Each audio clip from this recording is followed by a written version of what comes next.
What in tarnation is Yupo paper, and how is it different from normal watercolor paper? Is it as hard to paint on as people say it is? Isn't watercolor painting challenging enough without a paper that just makes it more difficult? Are there any upsides to it? Or is it just designed to make you rageful while painting? I figured that the best way to show you the upsides and the downsides of Yupo paper would be to do a side-by-side, where I paint on Yupo paper with my right hand and paint on Arches 140-pound cold press paper with my left hand. I consider Arches to be about the best and easiest paper to paint on, especially the cold press. You have tons of control, the paper is very durable and forgiving. The 300-pound cold press is even better, but the 140-pound has a great price point for what you get.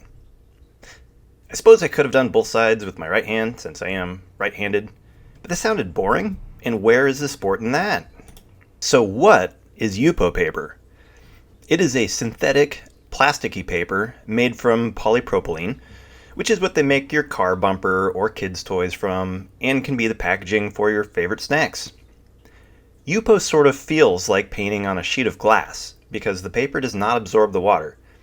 It has a couple of really cool upsides and a few downsides to consider. The biggest upside is that you can very easily lift dry, even very dark paint off with just a damp brush. Normal watercolor paper, like the Arches cold press paper my left hand is using, doesn't lift anywhere close to as well as Yupo paper.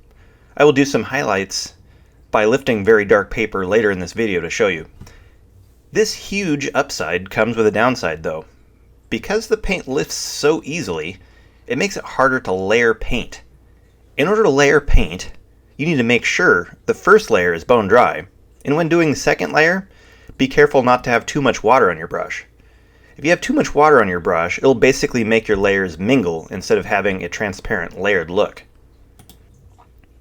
Layering paint happens to be one of my favorite parts of watercolor, and I had a bit of trouble adding too much water to some of my layers and lost some of my bottom layers in the process with this painting. If you're used to cold press paper, the amount of water that you usually use is way different than with Yupo paper. With Yupo paper, you typically use a lot less water unless you were trying to make some cool effects.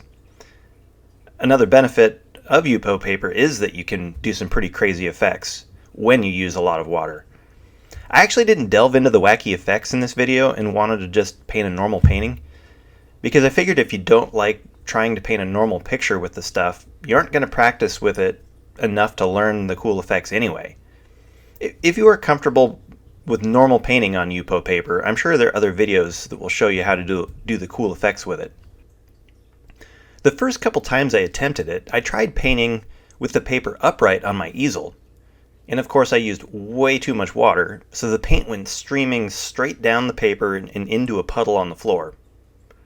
Sort of like how my tears go streaming down my face when our amazing sunny Pacific Northwest summer weather turns to the constant fall rain in months and months of gray skies. Sad times. Okay, so technically I don't cry, which my wife thinks is weird. But hey, don't judge. I'm a Viking. We don't have emotions. But if I did, it would be because we in the Pacific Northwest have the most beautiful summers in the world. And then come fall, it starts raining for months and doesn't stop. All that to say, I recommend either painting with it flat on a table, or actually what I prefer is to tape it to my artboard and then put a roll of tape under the top of the artboard so the paper is just slightly slanted downhill towards me. By the way, my left hand is attempting to paint the shadows around the falling water. Since this is watercolor and you use the white of the paper for your highlights, I'm trying to do negative painting around the water. The idea is to use shadows to give the layers of falling water and the rock wall behind them some depth, but we'll see how my left hand does with that. Because I'm using layers of transparent paint to try to give the waterfall some form, this is an area where the Arches cold press paper is easier for me to use than the Yupo. It was a challenge for me not to add too much water on the Yupo paper and lose my waterfall layers, as you may notice throughout the video. Adding some dark to the bridge so that I can try to lift some highlights from it and show you how well the Arches paper allows you to lift paint. While I let that dry, I will go over and paint some bushes here real fast. I like to try holding my brush at different angles and dragging it in various ways to see what kind of texture shapes I can get when painting something like bushes. Also, I have better luck if I don't have too much water on my brush. We're just hinting at painting bushes here. We're not actually painting any specific bush, just sort of giving it texture so your eyes read them as, there's a hill with some bushes going down it sort of thing. If you look at my reference photo in this area, you'll see that it looks like just some random texture. So I say, let's just have some fun with the random texture.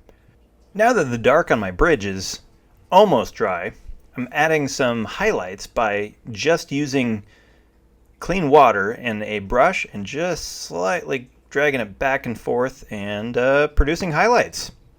Booyah! With the Arches paper, you can only lift a certain amount of color, and it depends on if the color is staining or not. Meanwhile, with the Yupo paper, you can lift almost a pure white even if it is a staining color. The staining colors do leave a little residual color on the Yupo paper, but it's like 95% bright white, so well within reason. Now, a lot of the cheaper normal cold press or hot press papers actually don't do well when you try to lift color. I love lifting paint, and one of my biggest complaints with some of the cheaper papers is they don't hold up well when you're scrubbing in highlights. So if your paper is completely disintegrating when you try to lift highlights like I just did, your paper may not be up to the challenge. Meanwhile, Arches paper holds up quite well to the punishment I give it. Yet Yupo paper does considerably better than Arches. It seems like you can keep lifting paint off of Yupo paper all day long and it just doesn't care. It's kind of funny to watch my left hand try to do more precise lines like in here. It's actually not doing as bad as I thought it would. So kudos to my other hand not being completely worthless.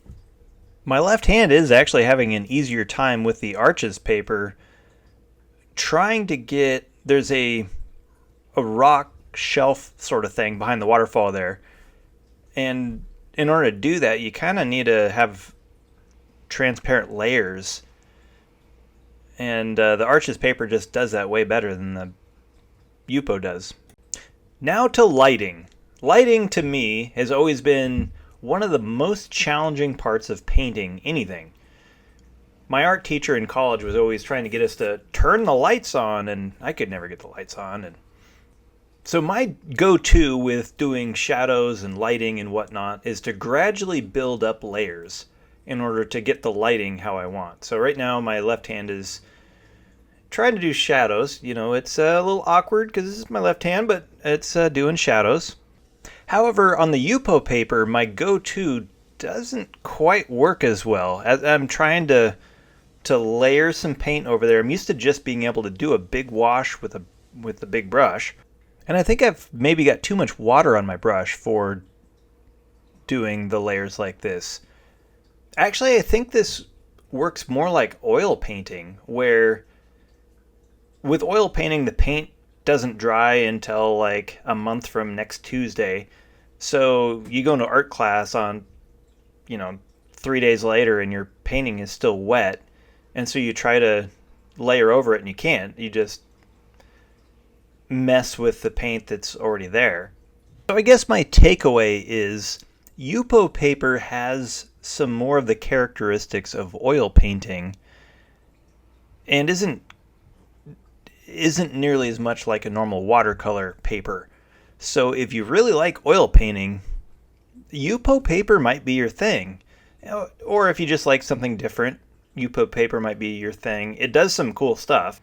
And after trying it for a bit, it's not completely insane to use. You have to kind of get used to it. You have to figure out how to use it. If you're using it like you would a normal watercolor paper, you'll just go crazy and set it on fire. But if you realize that it's not a normal watercolor paper, it does certain things incredibly well, and it does some really cool effects, but it has some drawbacks or some things that you're not used to if you're used to normal watercolor paper, then it's actually kind of fun. So try things on the paper, realize that you need to get used to how it works, or you're going to just hate it straight off the bat. I almost didn't keep trying it after the first couple times I tried it. I thought it was just junk. But it actually is not too bad. It's just way different than I was used to. So I'll show you some highlights of I'll fast forward here a little bit and show you some highlights of doing highlights in the waterfall, and then we'll call it good. So what is my takeaway from this experiment? My takeaway is, if you like how oil painting works, how you can always mess with something, you can keep fiddling, but you really can't do layers very well, then I think you'll like Yupo paper.